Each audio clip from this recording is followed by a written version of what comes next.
In PC and mobile, I show you in a few moments how to join Door's Discord server. For this, we will start with the way in PC since we are here, and then I will explain you how we can do it also in mobiles.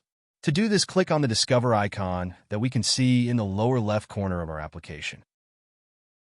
Now click on Servers and go to the search box that you will see in the upper right corner and type // official Discord.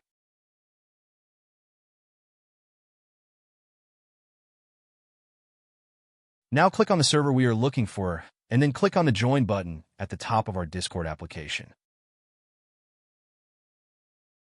Congratulations, you are already inside the Discord server on PC. On mobiles, it is quite likely that you cannot do this same process as it does not usually show the option to discover. That's why I'll leave a link to access to this server in the description of this video.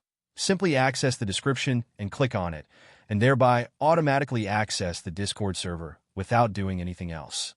Please give a like to this video, comment, and subscribe. Until the next one.